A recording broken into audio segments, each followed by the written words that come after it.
Bonjour Mathilde Panot. Bonjour. Merci d'être avec nous. Vous êtes députée de la France Insoumise du Val-de-Marne. Votre réaction d'abord à la démission présentée par Édouard Philippe, démission du Premier ministre et de son gouvernement, acceptée donc par Emmanuel Macron. Malheureusement, même si peut-être on va changer les têtes, ce dont on n'est pas sûr, ça ne va malheureusement pas changer la politique. J'entendais Mathieu Orphelin parler de grands virages écologiques et sociaux. Vous avez lu comme moi l'interview d'Emmanuel Macron. Finalement, même si Édouard Philippe reste, il ne sera pas beaucoup dépaysé parce que le grand virage écologique et social, c'est détruire les 35 heures, c'est continuer avec la réforme des retraites, c'est, même si quelqu'un incarnerait l'écologie, continuer avec le dernier train de primeur, donc le train Perpignan-Rungis, qui n'a toujours pas été remis sur les rails, contrairement aux promesses du gouvernement, c'est continuer avec les accords de libre-échange, bref, que tout change pour que rien ne change. Donc malheureusement, on n'aura pas un changement de politique avec le départ. Donc pour vous, ça ne change pas grand-chose. Ce qui est en train de se passer, c'est quoi? C'est de la cosmétique? Vous ne pensez pas que ce changement d'équipe peut relancer le quinquennat d'Emmanuel Macron, puisque on l'imagine, c'est en tout cas ce que nous disent les experts ici ce matin, que c'est ça l'objet de ce changement d'équipe, relancer le quinquennat pour cet acte 3. Mais vous savez comme moi que Emmanuel Macron, le président de la République, est extrêmement fort en communication. Donc là, il parle d'acte 3, de ce virage, mais tous les actes contredisent ça. Lorsque je vous parlais de cette question des 35 heures, de la réforme de l'assurance chômage, de la réforme des retraites, de ce qui se passe avec la sortie du glyphosate qui est repoussée en 2027, donc tous les actes contredisent ce qui est dit dans les mots. Donc oui, c'est une manière de dire que tout va changer et que finalement, rien ne va changer et même que ça sera pire qu'avant. Mathieu Orphelin, vous avez lu, vous, ce matin, cette interview accordée par Emmanuel Macron à la presse quotidienne régionale concernant les impôts, les réformes, l'écologie, l'économie, le nucléaire. On peut se poser la question, le monde d'après, est-ce qu'il ne ressemble pas un peu quand même, chez Emmanuel Macron, au monde d'avant ? En tout cas, moi, il y a quelques-uns des points de cette interview dans lesquels je ne me retrouve pas. Le questionnement de la durée du temps de travail, avec éventuellement entre les lignes une remise en cause des 35 heures, évidemment, je ne m'y retrouve pas. Une approche de la transition écologique où le nucléaire apparaît encore comme la pierre angulaire de notre système énergétique, là aussi, je ne m'y retrouve pas, parce que pour moi, le nouveau modèle d'énergie pour notre pays, c'est évidemment d'abord basé sur la sobriété énergétique, la maîtrise des consommations, l'accélération de la rénovation énergétique des bâtiments. Donc voilà, il y a des choses intéressantes dans cette interview sur la volonté de redonner un peu d'air au territoire, des responsabilités, pouvoir remettre plus en avant les élus locaux, les acteurs de terrain dans la transformation de notre pays. Mais effectivement, je ne suis évidemment aujourd'hui pas 100% aligné, et loin de là, avec la vision proposée par le président de la République. Mais nous travaillerons ensemble quand même. Moi, peut-être à la différence de certains, nous voulons, et notre groupe Écologie, Démocratie, Solidarité veut continuer à porter des avancées, à trouver des coalitions, trouver des alliances, arriver vers un modèle de politique peut-être à l'allemande, où on avance ensemble, sujet après sujet, pour permettre des avancées pour les citoyens, pour les territoires, pour le climat, l'écologie, l'emploi, et peut-être être moins, j'entends la collègue Mathilde Panot, qui est sur un positionnement différent, qui est dans l'opposition systématique, modèle que je respecte complètement, mais qui n'est pas notre modèle. Notre groupe veut être indépendant, mais continuer à pousser, à travailler avec tous ceux qui le souhaitent pour obtenir des avancées. Au projet de loi de finances, cette semaine, rectificatif, nous n'en avons obtenu aucune pour l'instant sur l'écologie. J'espère qu'avec le nouveau gouvernement, ce sera plus simple d'avancer massivement sur l'écologie. En direct sur BFM TV. Avant de voir ce que vous avez pensé de ce que dit le chef de l'État ce matin dans la presse quotidienne régionale, et avant de voir aussi avec vous, tel Krief, ce qu'ont été la réalité des relations entre Édouard Philippe et Emmanuel Macron, parce que ça c'est très important. Je voudrais vous montrer une image, ce que ça donne un remaniement très concrètement. Regardez. C'est des images qui nous parviennent de Matignon ce matin, où on fait les cartons. Édouard Philippe qui devrait normalement aller se poser d'ici quelques heures, peut-être quelques jours, au Havre où vous vous trouvez, Perrine Vasque, ce matin. Quelles sont les réactions sur place ? Eh bien écoutez, pour l'instant Thomas, les équipes de la mairie du Havre, qui sont les équipes d'Édouard Philippe, ne veulent pas faire de commentaires tant que son départ de Matignon n'est pas rendu tout à fait officiel. En revanche, j'ai pu m'entretenir avec une de ses proches ici au Havre, qui était partagée parce que oui, effectivement, le Havre va retrouver Édouard Philippe, et ça c'est plutôt une bonne nouvelle pour elle, mais en revanche, Édouard Philippe a terminé son mandat à Matignon et ça, elle était un petit peu triste. Elle appréhendait un petit peu l'atterrissage ici au Havre pour le Premier ministre. En tout cas, son équipe est fière de son bilan. Voilà ce qu'elle nous dit. Un Premier ministre que personne ne connaissait en 2017, qui a vécu 3 ans de crise et qui sort pour autant avec une popularité quasiment jamais atteinte par un Premier ministre sortant. Une popularité qui s'est concrétisée, dimanche soir ici dans les urnes avec près de 59% des voix au 2e tour des municipales. Même si la campagne a été particulièrement dure pour Édouard Philippe, notamment lors du premier tour avec la réforme des retraites. Il y a beaucoup de dockers ici, une tradition à gauche très ancrée. Il avait été secoué, le Premier ministre, très fortement, mais il l'avait emporté dimanche soir avec 59% des voix. Alors, dimanche matin à 10 h, il devrait normalement retrouver son siège de maire ici du Havre, dans l'hôtel de ville que vous voyez juste derrière moi. Et puis juste en face, il y a le port et il y a cette fameuse eau salée dont a si longtemps et si souvent parlé Édouard Philippe lorsqu'il était à Matignon. Souvenez-vous de cette phrase célèbre, « Mes tripes ont un goût d'eau salée ». Il revient donc au Havre, l'enfant du pays. Merci Perrine Vasque. On va vous retrouver tout au long de la matinée évidemment pour voir comment la situation évolue sur place. Il est pratiquement 10h30. Merci d'être avec nous. C'est l'information de la matinée. Édouard Philippe a présenté sa démission, la démission de son gouvernement à Emmanuel Macron qui l'a accepté. Un nouveau Premier ministre sera nommé dans les prochaines heures. C'est ce que dit l'Élysée, Mathieu Coache. Vous êtes sur place ce matin. Oui, et on connaîtra le nom du futur Premier ministre dans les prochaines heures. Voilà ce que dit l'Élysée, sans préciser le timing. On a vraiment le sentiment, dans les échanges que l'on peut avoir avec les membres du palais, que les choses se décident les unes après les autres. Un premier communiqué nous est parvenu vers 9h30 pour nous dire qu'Édouard Philippe avait remis la démission de son gouvernement au président de la République, que le président de la République l'avait accepté. Et puis, quelques minutes plus tard, une deuxième communication pour préciser les choses et expliquer qu'Édouard Philippe ne resterait pas à Matignon. On en est là. Est-ce que le choix du Premier ministre est tout à fait tranché? Ça n'est pas évident. L'Élysée d'Emmanuel Macron, fidèle à lui-même, qui entretient le suspense jusqu'au bout. Et ça risque de durer 4-5 jours, puisque la seule échéance en vue, c'est le prochain Conseil des ministres, avec l'équipe au grand complet. Et il aura lieu mercredi matin. Ça durera le temps que ça durera. Vous ne bougez pas, Mathieu, et nous non plus. Outel Krief, regardez ce bandeau que nous a concocté notre rédacteur en chef Macron-Philippe. Fin d'une relation compliquée, est-ce le cas? Non, c'était pas une relation compliquée. Je ne suis pas tout à fait d'accord. Je pense que c'était une relation très fluide au début parce qu'Édouard Philippe savait qu'il procédait d'Emmanuel Macron, qu'il avait été choisi par Emmanuel Macron. Vous savez comment ça s'est passé? Il y a eu des rencontres même avant le premier tour, puis entre les deux tours, il y a eu des réunions et finalement Édouard Philippe a su qu'il serait Premier ministre à la dernière minute. Bon, donc c'était pas du tout évident. C'était pas. Il y en a qui plaidaient pour que ce soit lui, mais ça, c'était pas la personnalité évidente. Mais le choix a été fait et ensuite les deux hommes finalement ont plutôt bien vécu ensemble sur le plan humain. Par exemple, une chose, rien n'a jamais filtré de leurs entretiens personnels lorsqu'il n'y avait aucun témoin. Et ça, c'est assez rare, il faut le dire. Souvent, les langues se délient, ils se racontent des choses parce qu'il y a des amertumes ou il y a des règlements de compte et on apprend des choses. Là, quand ils étaient tous les deux, et même quand ils étaient tous les quatre, parce qu'en réalité, Emmanuel Macron, il faut penser qu'il y a aussi Alexis Collère, le secrétaire général de l'Élysée, qui est toujours présent. Et avec Édouard Philippe, il y avait toujours son directeur de cabinet,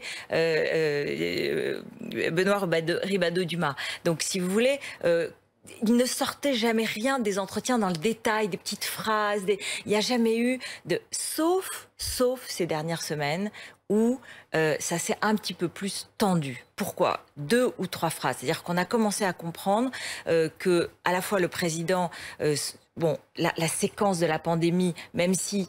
il considère qu'il a pris des décisions très importantes et que de fait, c'est le président qui les prend. Encore une fois, du confinement, du déconfinement, des choses qui sont capitales. Le fait qu'Édouard Philippe ait été peut-être plus habile en communication, plus présent, plus populaire dans cette période difficile, a été compliqué à avaler, entre guillemets, pour le président. Par ailleurs, c'était sur mon plateau, Philippe de Villiers a eu une phrase qu'Emmanuel Macron lui aurait confiée, que Édouard Philippe, je cite, gérait son risque pénal. Ça a beaucoup froissé à Matignon. Ça a été très, très violemment reçu. Et puis lorsqu'Édouard Philippe a, au Havre, dit « le président sait ce que je peux faire et ce que je ne peux pas faire, ou ce dont je suis capable, ou en tout cas ce que je peux accepter et ce que je ne peux pas accepter. Ce que je vais accepter ou pas, oui, évidemment. Exactement, oui. C'était cela que cela voulait dire. Il y a aussi une crispation à l'Élysée en disant mais enfin il nous pose ces conditions, comment ça se passe? Et donc du coup, ces dernières semaines, pour la première fois, sincèrement, c'est un moment un petit peu compliqué, plus compliqué que d'habitude. En tout cas, l'hommage d'Emmanuel Macron à Édouard Philippe est appuyé dans cette interview accordée à la presse quotidienne régionale ce matin. Dans un tout petit instant, Jérémy Brossard, faites chauffer votre téléphone parce que je vais vous demander des noms pour le remplaçant, évidemment, puisque l'Élysée nous dit un nouveau Premier ministre sera nommé dans les prochaines heures. Juste avant, moi j'aimerais, Mathilde Panot, et c'est avec vous qu'on va commencer, vous répondrez évidemment s'il vous plaît, savoir ce que vous avez pensé de cette interview accordée par le chef de l'État à la presse quotidienne régionale. Il y dessine le tracé d'un nouveau chemin, c'est ce qu'il dit, je crois que ce sont ces mots. Pour vous, quelle différence y a-t-il entre ce que le chef de l'État annonce pour ce qui est à venir dans les mois et dans les années qui viennent et ce qui a été fait jusqu'à présent? Malheureusement, rien. Et c'est ça le vrai problème. Alors, je comprends que ça passionne de savoir qui va être le Premier ministre, mais nous sommes en 5e République. Et en 5e République, le président de la République a un pouvoir qui est digne d'un monarque républicain. Et d'ailleurs, le remaniement est un acte supplémentaire de cela. Et ce qui est dit dans cette interview, finalement, Emmanuel Macron essaye de faire croire qu'il consulte pour le monde d'après. Mais ce qui se passe, c'est qu'il continue à piétiner le Parlement, il continue à vouloir passer en force sur une réforme qui est extrêmement impopulaire, qui est la réforme des retraites. Et je rappelle quand même que si cette réforme des retraites avait été mise en place avant l'épisode coronavirus, dans un moment où l'économie se rétracte, si on voulait garder des dépenses pour les retraites équivalentes à 14% du PIB, vous comprenez bien que ça aurait baissé limité l'argent qu'il y aurait eu pour les retraites. Et dans un moment où on a 1 million de chômeurs en plus, c'est justement absolument pas le moment de faire continuer à travailler les gens plus longtemps pour moins d'argent. C'est pas le moment de casser les 35 heures. C'est pas le moment, voilà, de continuer avec cette casse sociale et cette destruction écologique. Et juste pour répondre sur un point quand même qu'a soulevé Mathieu Orphelin, non, nous ne sommes pas dans l'opposition systématique. Nous sommes une opposition parlementaire et je crois qu'il est important dans le pays d'avoir une alternative, de dire que oui, nous pouvons faire autrement, qu'il n'y a pas qu'une seule voie, qu'un seul chemin dans le pays. Et je crois que malheureusement, celui qui est en train de tracer Emmanuel Macron ressemble furieusement à celui d'avant et même, je le crains, en pire. On le voit notamment avec les investissements qui sont faits dans le plan de relance. Ce n'est pas vous faire offense de vous dire que vous n'êtes pas souvent d'accord avec le chef de l'État et avec sa majorité. Pas du tout. Pas du tout. Nous sommes l'opposition. Alors, je voudrais qu'on parle de ce qui a été dit. Emmanuel Macron, dans cette interview, il défend la politique sociale en temps de crise, il réaffirme son attachement au nucléaire, il confirme la réforme des retraites sans l'âge pivot. Quand on lit cette interview, quand on la survole ou quand on la lit dans le détail, on n'a finalement pas l'impression que les choses vont tant évoluer que ça dans les mois qui viennent. Expliquez-nous ce qui va changer précisément. Mais écoutez, permettez-moi de répondre à Mathilde Panot. Si les opposants croient qu'avec ce nouveau chemin, on va porter l'idéologie de la France insoumise, oui, il risque d'y avoir des déçus. Il y a une ligne, il y a un programme sur lequel nous nous sommes engagés et que nous avons mis en œuvre. Nous devons le mettre jusqu'au bout et s'assurer qu'il y ait une vraie déclinaison sur le terrain. Ensuite, le nouveau chemin, ça veut dire aussi une nouvelle équipe, ça veut dire un nouveau chef d'équipe. Et dans ce nouveau chef d'équipe, il y a une recherche de complémentarité avec le président de la République. Il y avait cette complémentarité avec Édouard Philippe. Puis, il y a le dessin également des priorités qu'a pu donner dans l'interview le président de la République. Ces priorités, je me permets de les répéter. On en a beaucoup parlé, mais dites-nous comment ça va changer, parce que finalement c'est ça qui compte ce matin, parce que le gouvernement a démissionné, il va y avoir un nouveau Premier ministre, une nouvelle équipe, on l'imagine aussi, et donc ce qui est en train de se passer, ce qu'on est en train de vivre ici même en direct, c'est le début de l'acte 3. On est dans une recomposition politique, elle a commencé en 2017, elle se poursuit au gré des élections, mais aussi au gré des décisions qui sont prises. Il y a eu le grand débat national, le président est à l'écoute, il est toujours à l'écoute, la question de la décentralisation est prégnante, c'est pas pour ça, parce qu'il y a un nouveau chemin qu'on va l'abandonner, la question de la santé aussi, et puis nous avons le soutien à l'emploi et à l'économie qui sont évidemment aujourd'hui nécessaire. On a besoin de cette relance dès la rentrée, puisque nous aurons des personnes en difficulté, nous le savons. Donc le nouveau chemin, ce n'est pas de balayer tout ça, c'est de pouvoir se réinventer dans la méthodologie et de répondre au plus fort et au plus vite dans ses besoins avec la crise économique qui s'annonce et de minimiser la crise sociale. En une phrase, ce que dit le président, le nouveau chemin, ce n'est pas le tête à queue. La réaction de Mathilde Panot. Après, j'aimerais qu'on retrouve Jérémy Brossard parce qu'il a des infos à nous donner. Moi aussi, d'ailleurs, j'en ai des infos à vous donner. C'est assez intéressant d'entendre la collègue parlementaire de la majorité parce que justement, on comprend dans ce qu'elle dit. Nous avons pris des engagements, nous avons été élus, d'ailleurs pas pour faire la réforme des retraites dont il avait été dit que rien ne serait touché, mais bon, passons sur cette question-là. Et en fait, finalement, rien ne va changer. Rien ne va changer. Et pour le coup, vous dites, on ne va pas faire l'idéologie de l'AFI. Oui, nous avons une cohérence de programme, on ne vous demande pas de le porter. Nous faisons des propositions que vous refusez systématiquement. Mais par exemple, sur la santé, c'est quand même la politique que vous avez menée sur l'austérité qui a amené à la pénurie de masques, de lits, de soignants. Et encore maintenant, on ferme des lits. Encore maintenant, on ferme des lits dans notre pays. Sur les mandats précédents, donc on ne peut pas. Non mais avec les mandats précédents, je vous mets vous et puis les mandats précédents aussi. Il n'y a pas de souci là-dessus. Vous avez une responsabilité partagée. Mais à un moment, quand on a une crise sanitaire telle que celle-ci, il faut arrêter avec ce qui n'est qu'une idéologie pour le coup. C'est-à-dire qui ne correspond absolument pas à la réalité. Vous vous rendez compte qu'on continue à fermer des lits et des hôpitaux dans notre pays? C'est quand même délirant. Vous avez bien vu ce qui s'est passé pendant cette période-là. Donc oui, à un moment, il faut entendre aussi ce qui s'est passé pendant cette crise et en tirer des conséquences et notamment augmenter les salaires, contrairement à ce qui est dit dans cette interview. Il y a un Ségur de la santé, 15 milliards d'euros qui sont mis sur la table. Je crois que ça va changer. Et fermeture de lits. Édouard Philippe, c'est comme Capri, c'est fini ce matin. On en parle évidemment sur BFM TV avec vous, Jérémy Brossard. Deux infos à vous donner. La première, c'est que le Premier ministre, il est toujours Premier ministre. Il a remis sa démission, mais là on est dans une zone grise. En tout cas, Édouard Philippe, ça c'est sûr, il est toujours Édouard Philippe, est à Matignon en ce moment même. La deuxième info que je voulais vous donner, c'est qu'un nouveau Premier ministre sera nommé dans les prochaines heures et ce sera à suivre évidemment en direct sur BFM TV. Qui, Jérémy, qui pour remplacer Édouard Philippe? Quelles sont les hypothèses, quels sont les candidats, les noms qui ont été évoqués? Avantages, inconvénients de chacun. Alors, plusieurs noms ont circulé. Il y a le nom de Florence Parly, notamment, qui est déjà dans le gouvernement, qui est la ministre en charge des armées, qui est peu connue du grand public, mais qui a été conseillère du temps de Lionel Jospin à Matignon. Donc, un signal de gauche et aussi une personnalité qui, si elle était nommée dans les prochaines heures à Matignon, eh bien, serait une première ministre, peut-être coordinatrice, organisatrice, qui laisserait plus de champ au président de la République. Ça, c'est un des scénarios qui avait été envisagé.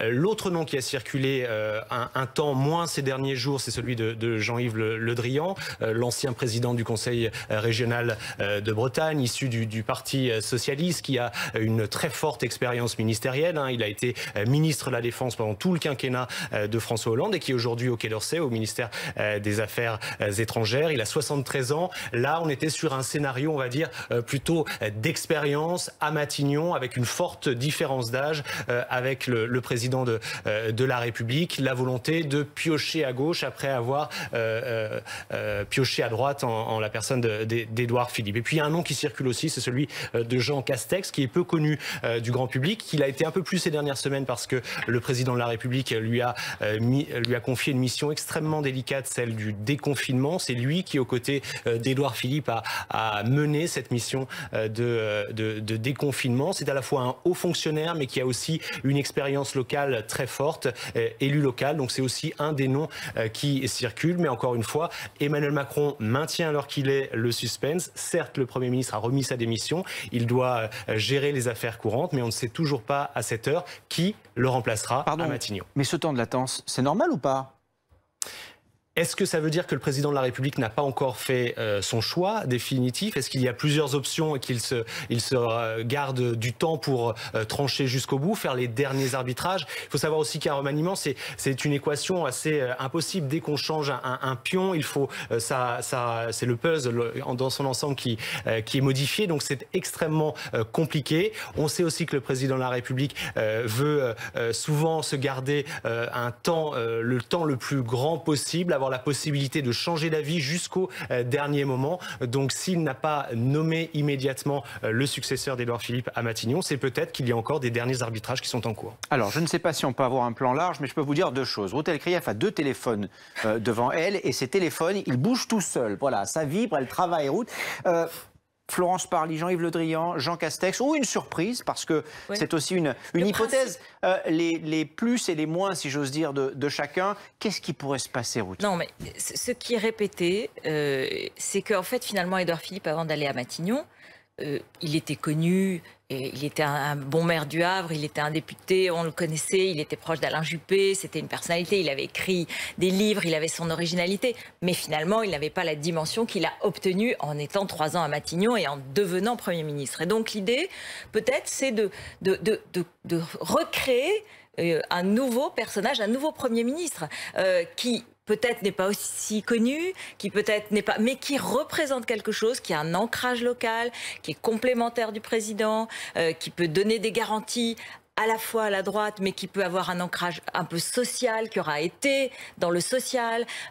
Bon, donc il y a la volonté peut-être de faire émerger une personnalité qu'on connaît peu, mais qui sera créée en fait par le président. Comme d'une certaine façon, le président a donné à Édouard Philippe les moyens de se déployer en quelque sorte.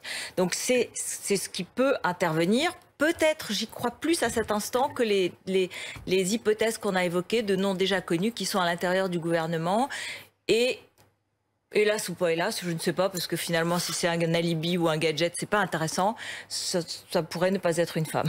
Eh bien, nous verrons ça dans les heures ou dans les jours qui viennent, ça c'est certain. Ce n'est pas ça. Donc voilà, l'idée c'est d'avoir quelqu'un qui peut rassurer à la fois l'électorat du centre droit qui ne partirait pas parce qu'Édouard Philippe partirait, mais qui en même temps aurait un ancrage local, pourrait être garant d'une décentralisation ou d'un partage des pouvoirs, qui pourrait avoir travaillé dans la santé, dans le social, et qui pourrait amorcer un peu ce virage. Alors évidemment, Jean Castex, gersois, maire de Prades, qui a travaillé avec Nicolas Sarkozy, avec Xavier Bertrand, pourrait remplir ces cases-là, mais moi je n'en sais pas plus. Hein. Je ne dis pas du tout que c'est lui à cette heure. Pour l'instant, parce que je sais que vous en saurez plus avant tout le monde, Ruth El-Krief, et vous nous le direz sur ce plateau ou ailleurs, qui sait, dans les heures ou dans les jours qui viennent. Mathilde Panot, pourquoi pas un premier ou une première ministre écolo? Vous allez nous dire ce que vous en pensez dans un instant. Juste avant, il est 10h45. 10h45, les principales infos de la matinée. D'abord, Édouard Philippe qui a remis la démission de son gouvernement à Emmanuel Macron. Le chef de l'État a accepté cette démission. Un nouveau Premier ministre sera nommé dans les prochaines heures. Édouard Philippe, désormais à Matignon. Julia Monelst, vous êtes sur place. Oui, effectivement, selon nos informations, Édouard Philippe est à Matignon en ce moment même et son cabinet est réuni depuis 10h30 en présence ou pas d'Édouard Philippe. Compliqué de le savoir, hein. Quasiment rien ne filtre ici à Matignon depuis ce matin. Ses proches collaborateurs restent mystérieux, la cour est fermée, les portes sont fermées. Le calme ici, rue de Varennes, est à peine perturbé par les sorties de véhicules et par tout à l'heure l'arrivée de dizaines et de dizaines de cartons, signe que donc Édouard Philippe ne devrait pas être le prochain Premier ministre, celui qui nommera le prochain gouvernement. Comme l'a dit l'Élysée un peu plus tôt, on en saura un peu plus dans les prochaines heures sur l'identité de ce prochain Premier ministre. Merci Julia Monelst. Donc à Matignon, on va vous retrouver tout au long de la matinée, de la journée, pour voir ce qui est en train de se passer sur place. Vous avez vu les images de ces cartons amenés à l'hôtel de Matignon. De très nombreux collaborateurs vont quitter cet hôtel de Matignon. Évidemment, c'est la fin d'une aventure de 3 ans pour eux, tout comme pour Édouard Philippe. C'est donc confirmé, un nouveau Premier ministre sera nommé dans les prochaines heures. Écolo ou pas? Ce serait une bonne idée d'avoir un Premier ministre ou une Première ministre, encore une fois, écolo? C'est une bonne clarification sur qui est écologiste ou non, parce que un premier ou une première ministre écologiste qui irait gouverner dans le gouvernement d'Emmanuel Macron, c'est quelqu'un qui n'est pas écologiste. Il faut être sérieux. Quand même, le bilan de 3 ans. On ne peut pas être écologiste et travailler avec Emmanuel Macron, c'est ce que vous êtes en train de dire? Parce qu'il y a, on va le dire comme ça. Il y a les mots notamment d'Emmanuel Macron. Vous vous rappelez de je suis le champion de la terre, où il s'auto-glorifie comme le champion de la terre. Et puis là encore, il y a les actes. Great again. Et les actes, quand même, depuis 3 ans, c'est qu'on n'est pas sorti du glyphosate alors que c'était une promesse. Ils ont continué les accords de libre-échange et notamment le CETA, donc entre l'Union européenne et le Canada, où Emmanuel Macron dit devant les citoyens de la Convention citoyenne pour le climat, si c'était mauvais pour l'écologie, je l'arrêterai. Or, rappelez-vous qu'il avait mis en place un comité qui lui-même, désigné par lui, qui eux-mêmes avaient dit que c'était extrêmement néfaste de déménager des marchandises d'un bout à l'autre de la planète. Le train Perpignan-Rungis, c'est 25 000 camions qu'on remet par an sur les routes, et vous pouvez en citer d'autres. La destruction de la SNCF, du service public ferroviaire, c'est catastrophique là aussi sur le nombre de camions qui est remis, sur le nombre de gens qui prennent les cars Macron, qui sont extrêmement polluants et qui sont d'ailleurs une catastrophe économique par ailleurs. Donc c'est pas sérieux. Et là qu'est-ce qu'on voit sur le monde d'après? C'est qu'on fait un plan de relance en donnant 5-15 milliards à des grandes entreprises qui sont les entreprises les plus polluantes, sans aucune, et au secteur de la santé aussi, sans aucune conditionnalité écologique et sociale, et qu'on n'investit pas dans les grands projets dans lesquels il faudrait investir, la rénovation thermique, le fait de rénover les canalisations d'eau qui gâchent un nombre d'eau impressionnant, et beaucoup d'autres chantiers, l'agriculture paysanne et écologique et d'autres. Olga Giverny, vous venez d'entendre ce qui a été dit, le vert d'Emmanuel Macron, c'est juste de la peinture, il n'y a rien derrière? Moi, je ne suis pas d'accord. Toutes les mesures écologiques qui ont été portées, il y en a un certain nombre, la sortie des hydrocarbures, la sortie du glyphosate, évidemment, tout le travail qui est fait sur le plastique. 2040. Sauf que Madame Panot, parce que c'est des industries, c'est des emplois qui sont derrière et c'est des familles. Donc il y a un but, quand on fait de l'écologie, de savoir aussi quelle est la temporalité. Il y a une urgence climatique et environnementale, tout le monde l'a pressenti, mais il va y avoir aussi une urgence sociale et il va falloir combiner les deux. Et donc de prendre des décisions qui vont s'échelonner au travers du temps pour pouvoir aller au plus vite vers nos engagements au niveau écologique, mais aussi nos engagements vis-à-vis des Françaises et des Français. C'est l'équilibre que nous voulons. Encore une fois, l'équipe qui va porter, la nouvelle équipe gouvernementale devra démontrer et trouver cet équilibre qui est subtil. Voilà, les deux engagements, fin des hydrocarbures 2070, fin du plastique 2040. Donc là, on est dans l'urgence. Et je rappellerai quand même qu'en termes d'emploi, il y a beaucoup plus d'emplois à créer dans la bifurcation écologique et solidaire si on investissait réellement dedans que ce qu'il y a actuellement, notamment 900 000 dans la transition énergétique. Hydrocarbures en 2040. Non, parce qu'avec le droit de suite, en fait, on arrive à 2070 pour certains des contrats. C'était une des discussions parlementaires qu'on avait eues à ce moment-là. Donc, c'est des engagements qui sont extrêmement lointains. On n'est pas à la hauteur de ce qu'il faudrait faire. Et si l'État jouait son rôle d'investissement et de faire bifurquer l'économie justement vers la bifurcation écologique, on créerait bien plus d'emplois avec un horizon bien plus heureux. Qui pour remplacer Édouard Philippe? C'est ce que nous verrons dans les heures, dans les jours qui viennent. On va parler du calendrier avec vous dans un instant, Jérémy Brossard. D'abord, j'aimerais revenir sur cet hommage du président de la République à son Premier ministre dans la presse quotidienne régionale. Ce matin, il conduit des réformes importantes et nous avons une relation de confiance qui est d'un certain point de vue unique à l'échelle de la Ve République.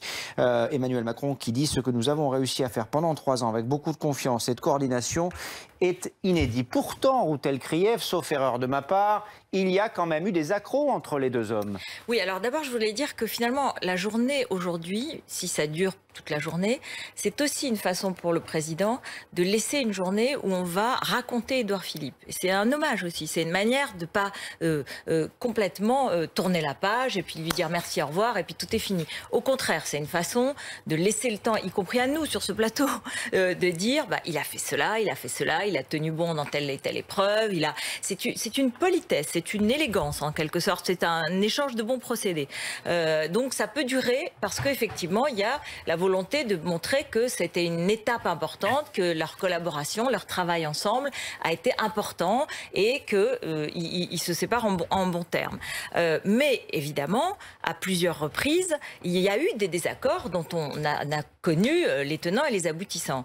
Alors, pour partir des plus récents, la réforme des retraites. Dans la réforme des retraites, l'idée d'Emmanuel Macron, c'était une réforme par points, qui était dans son esprit d'abord plus égalitaire et qui pouvait concerner les plus bas salaires et essayer d'avoir des retraites beaucoup plus justes. Et puis, tout d'un coup, intervient l'âge pivot et le financement, qui fait se cabrer Laurent Berger de la CFDT, qui était censé être l'allié dans cette réforme. Et ça, c'est Édouard Philippe, sauf que quand même, Emmanuel Macron l'accepte, faut être clair. Quand il accepte, il accepte. Mais bon, ce sera la marque Édouard Philippe. Et là, il y a un problème. Lorsqu'il y a les gilets jaunes, c'est la taxe carbone. En fait, les gilets jaunes demandent l'augmentation des prix du carburant. La fin de cette augmentation, ça met beaucoup de temps parce que Édouard Philippe au début dit non. Sur le plan budgétaire, ça ne colle pas.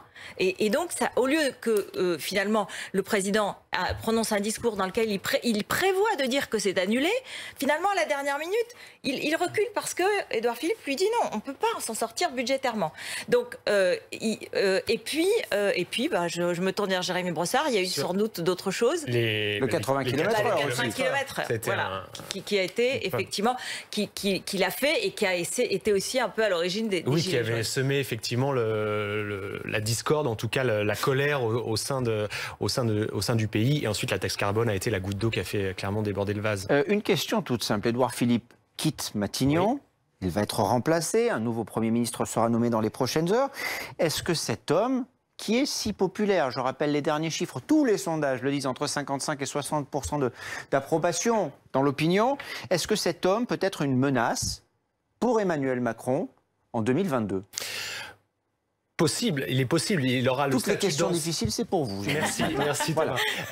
En tout cas, c'est vrai qu'il va reprendre sa liberté, auréolé de ses 3 ans à Matignon et d'une popularité assez étonnante pour un poste qui use. Et on a vu d'anciens premiers ministres qui ont quitté l'hôtel de Matignon avec des cotes de popularité. D'autant plus que l'actualité était quand même particulière. Il y a eu la crise Covid, il y a eu la réforme des retraites, il y a eu les gilets jaunes. Ça n'a pas été de tout repos pour tout le monde. Crise sur crise. Et c'est vrai que Édouard Philippe est sorti de cette crise du Covid, renforcé.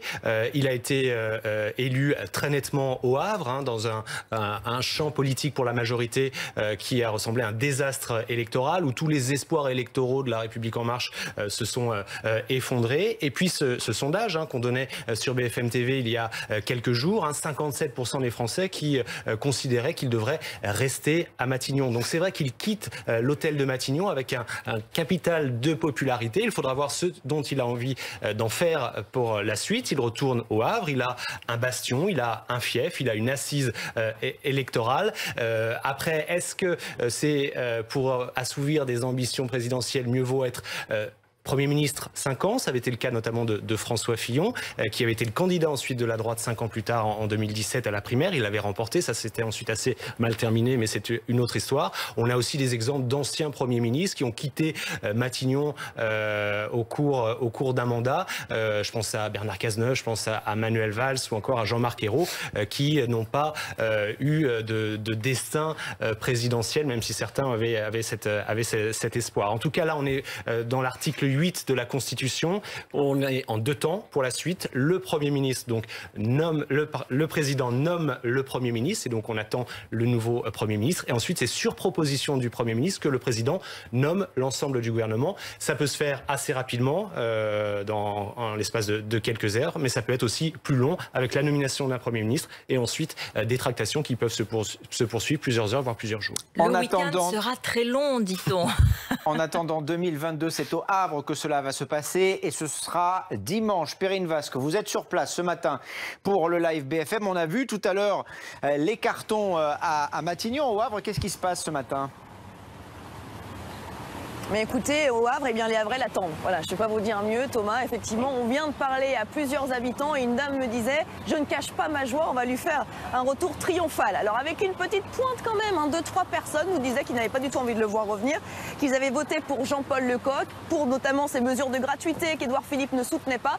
En tout cas, voilà, ce que je peux vous dire, c'est que majoritairement, les gens ici semblent satisfaits du retour d'Édouard Philippe, même si pour eux, la France perd un grand Premier ministre. Alors du côté des équipes de la mairie, pour l'instant, pas de commentaires officiels. En revanche, j'ai pu avoir une de ses proches ici au Havre ce matin au téléphone qui me disait son sentiment partagé. Partagé pourquoi ? Parce qu'elle était heureuse qu'Édouard Philippe revienne au Havre, mais en revanche, eh bien, elle appréhendait peut-être un atterrissage un peu difficile pour le Premier ministre ici, de retour dans sa mairie. Cette mairie que vous voyez derrière moi, qui élira son nouveau maire, Édouard Philippe, donc dimanche à 10h. Et puis alors effectivement, cette proche du Premier ministre me vantait le bilan d'Édouard Philippe. 3 années, vous le disiez d'ailleurs en plateau, 3 années particulièrement difficiles où les crises se sont multipliées. Pour autant, me disait-elle, eh bien regardez, aucun Premier ministre n'est parti aussi populaire. Une popularité, là encore, vous l'avez rappelé, qui s'est bien confirmée dimanche dans les urnes ici avec près de 59% des voix pour le Premier ministre, même si même si la campagne n'a pas été de tout repos, notamment pour le premier tour, souvenez-vous, où on était en plein cœur de la réforme des retraites. Il faut savoir qu'ici au Havre, eh bien, la tradition de gauche est particulièrement ancrée. Il y a eu parfois des émeutes lors des meetings d'Édouard Philippe que nous avons pu suivre, un centre-ville totalement bouclé. Mais entre-temps, il y a eu la crise du Covid et là, eh bien, Édouard Philippe a engendré encore plus de soutien, d'où sa victoire large. Et je peux vous dire qu'ici au Havre, eh bien, Édouard Philippe, c'est l'enfant du pays. Et d'ailleurs, il l'a rappelé tout au long de son mandat à Matignon, pour l'avoir suivi de nombreux mois dans tous ses déplacements lorsqu'il était Premier ministre, eh bien, il n'y avait pas un discours où Édouard Philippe ne parlait pas du Havre, avec notamment cette phrase célèbre, vous le savez, mes tripes ont un goût d'eau salée. Eh bien, juste pour vous situer un peu le décor, Thomas, derrière moi, il y a la mairie du Havre, devant moi, il y a le port, la mer, et donc l'eau salée, si chère à Édouard Philippe, il va pouvoir la retrouver. Merci Perrine Vasque. Mesdames, 30 secondes, puisqu'Édouard Philippe va quitter Matignon, pour nous dire ce que vous pensez de son bilan ces 3 dernières années. Mathilde Panot. Emmanuel Macron, comme Édouard Philippe, sont comptables de la politique qui a été menée, qui est rejetée par beaucoup des Français sur la question de la suppression de l'impôt de solidarité sur la fortune, sur la question de la demande de référendum d'initiative citoyenne et de démocratie. Donc les deux sont comptables de ça et je crois que le départ d'Édouard Philippe ne réglera pas le problème démocratique que nous avons devant nous et notamment celui de l'insurrection civile, de l'abstention. Olga Givernet. Il a été reconnu à ce duo une notoriété. Aujourd'hui, elle est avérée. La gestion de la crise a pu montrer aussi notre capacité à prendre en charge des difficultés. Et le départ d'Édouard Philippe aujourd'hui se fait avec respect et confiance avec le président de la République. Il l'a dit encore une fois au travers de son interview. Et donc aussi, on peut aussi respecter cette volonté s'il n'est pas reconduit dans le nouveau gouvernement, parce qu'il y a peut-être toujours une incertitude et qu'il part maire du Havre, c'est aussi la responsabilité de ne pas cumuler et de vouloir aussi peut-être se ressourcer dans son territoire. Édouard Philippe est un homme politique qui a démontré sa capacité et je souhaite qu'il puisse continuer au service des Français. Merci mesdames en tout cas d'être venues ce matin sur ce plateau pour votre analyse.